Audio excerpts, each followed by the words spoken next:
You know, when you think about the great capitals in Indian history, Delhi's gotta be right at the top, right? But here's the thing, it wasn't always a big deal. Today, we're gonna dive into the incredible story of how this kind of minor city became the heart of a massive empire, all thanks to the Delhi Sultans.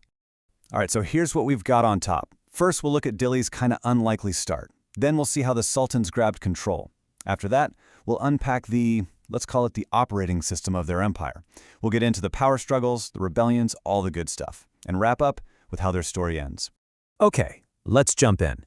We're going to rewind the clock a bit, because before Delhi was this grand seat of emperors, it was a completely different story.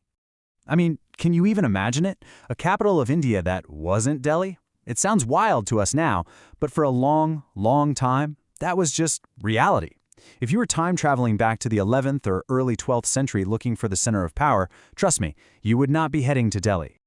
So Delhi's first real taste of being a capital came in the 12th century, first under the Tomara Rajputs, and then they were defeated by the Chauhans. But here's the key.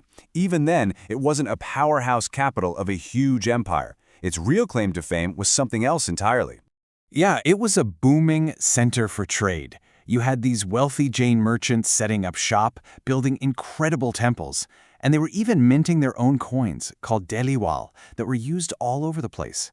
So think of it as a city of commerce, a city of money, but not yet a city of kings. And then, everything changed right at the start of the 13th century. And this is it. This is the turning point. The creation of the Delhi Sultanate is what kicks off this massive transformation, taking Delhi from a busy market town to the capital of a huge, sprawling kingdom. And look, we're not talking about just one family here.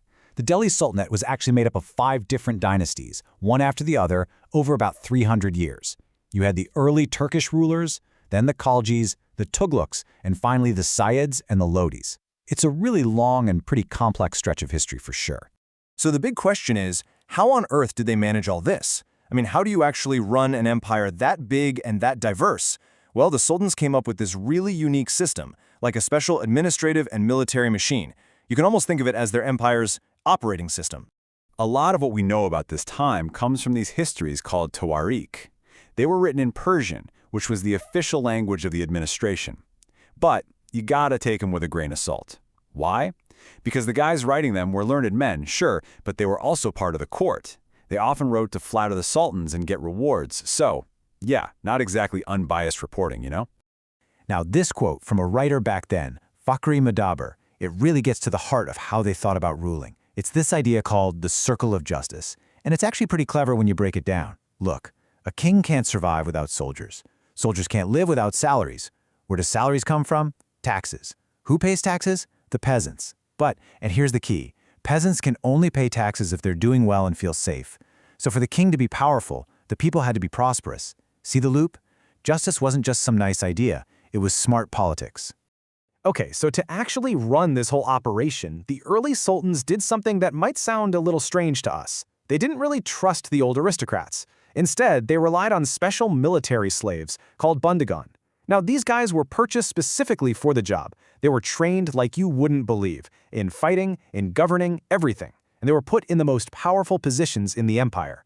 The logic was simple. Their loyalty wasn't to a family or a piece of land. It was to one person, and one person only, their master, the sultan. Yeah, and there was even a writer at the time who said a loyal slave is better than a son. And that really tells you everything you need to know about their thinking. I mean, your own son might start getting ideas, right? Maybe he wants the throne for himself, but a Bondagan? He owed his entire existence, his life, his job, his power, to the Sultan. That total dependence was supposed to guarantee absolute loyalty. More reliable, they figured, than their own family. So how did they pay for all this? A big part of it was a system called Iqta. Basically, a military commander, known as an Iqtidar, would be given a piece of territory to manage. His job was to lead military campaigns and keep the peace in that area. In return, he got to collect the taxes from that land as his salary. But, and this is super important, it wasn't his to keep forever. The sultans were smart. They moved these commanders around all the time to make sure no one got too powerful in one place and decided to challenge the throne. And the cash that fueled this whole imperial engine, it came from 3 main types of taxes: First, there was a tax on farming called kharaj, and it was a big one. We're talking about 50% of whatever a farmer grew. Half. On top of that, you had taxes on your cattle and even on your house. All this money paid for the army, the officials, the whole court, but you can imagine the kind of pressure that put on ordinary people. So you've got this immense pressure from taxes, plus a system built on personal loyalty where people could get promoted out of nowhere. You can probably guess what happened next. Huge tension. This whole way of doing things really shook up the old social order, especially when it came to who should have power, and, fascinatingly, when it came to gender. And this leads us to one of the most incredible stories from the entire Sultanate period. In the year 1236, the Sultan Iltutmish does something completely radical. He names his successor, and it's his daughter, Razia. Why? Simple. Even the historians back then had to admit it. She was just smarter and more qualified than all of her brothers. But the nobles, they were not having it. This quote from Minhaj-us-Siraj, a writer from that time, just perfectly captures their attitude. He basically says, yeah, she's got all these great qualities, but she's not a man, so how can any of that actually count? He's completely baffled. The idea of a woman ruling in her own right just broke their brains. And sadly, they managed to get her removed from the throne just 4 years later. And Razia wasn't alone in this struggle. It's fascinating to compare her strategy with another female ruler, Queen Rudramadevi of Warangal. Razia owned her identity. Her coins and inscriptions clearly stated she was the daughter of the Sultan. Rudramadevi, on the other hand, took a totally different approach. She actually changed her name on her inscriptions and pretended to be a man just to get by.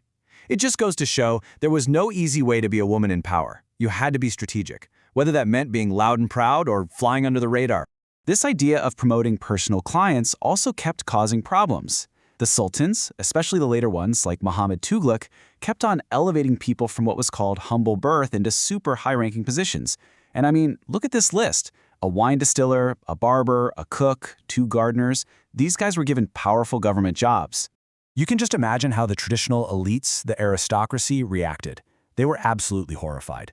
Zia-ud-Din Bahrani, another 14th century writer, basically called it proof that the Sultan had lost his political judgment and was unfit to rule. For the old guard, where you came from was everything. So this new system where loyalty and skill mattered more than your family name was just a recipe for chaos and created a ton of resentment. And all this internal conflict, combined with threats from the outside, well, it eventually started to take its toll. The empire began to fray at the edges, leading to its slow, gradual decline. So after the powerful Tughlaqs, you had the Sayyid and Lodi dynasties ruling from Delhi. But by this point, the empire was just a shadow of what it used to be. It had broken up into a bunch of smaller, independent states. The Sultanate's rule finally came to an end in 1526, which, as you might know, sets the stage for the next big player in Indian history, the Mughals. Which brings us to one last thing to think about. The Sultans built this whole empire on a system of personal loyalty. It was their greatest strength, right? Promoting these super loyal slaves and clients. But it was also their biggest weakness. Because think about it, when a sultan dies, where does all that loyalty go? Does it automatically transfer to his son? Does it belong to the idea of the throne itself? Or does it just vanish when the master is gone? That one question, really, is at the heart of the politics of the entire Delhi Sultanate.